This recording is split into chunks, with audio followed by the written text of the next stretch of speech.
કેમ છે બધાને?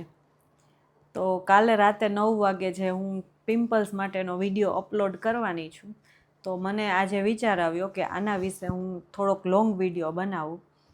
તો પિમ્પલ્સ તો મારા જેવી કેટલી ગર્લ્સ હશે જેને થતા હશે, પણ કોકને આ મારા જેવા આટલા મોટા મોટા થાય ને એ બહુ પરેશાન થઈ જાય છે. એમાં પણ આ પિમ્પલ્સ થયા હોય અને ક્યાંક બહાર જમવા જવાનું હોય ફ્રેન્ડ સાથે કે ફેમિલી સાથે, ત્યારે તો આમ એમ થાય કે જાવું જ નથી.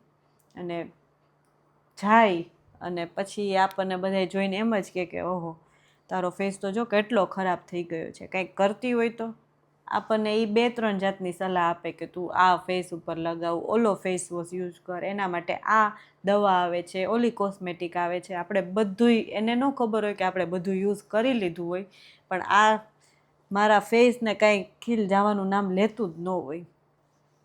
પછી ઘરે આવી અને મિરરની સામે આપણે જોઈ કે છે એ સાચું છે, આ બહુ મારો ફેસ ખરાબ થઈ ગયો છે, ડલ થઈ ગયો છે. પણ એવું કાંઈ કરવાનું નહીં. આપણે આપણને ગમી છીએ ને એટલે બરોબર છે, બીજાને આપણે ગમી કે ન ગમી એને આપણે કાંઈ લેવા દેવા છે નહીં. અને ખીલ તો થવાના છે તો થશે, એમાં કાંઈ આપણું ચાલતું નથી. એટલે લાઈફને એન્જોય કરવાની. ખીલ થયા હોય એટલા દિવસ મિરરની સામે જોવાનું જ નહીં, કે જેનાથી આપણો ફેસ કાંઈ ખરાબ લાગે. બેસ્ટ રસ્તો છે. શું કહેવું તમારું?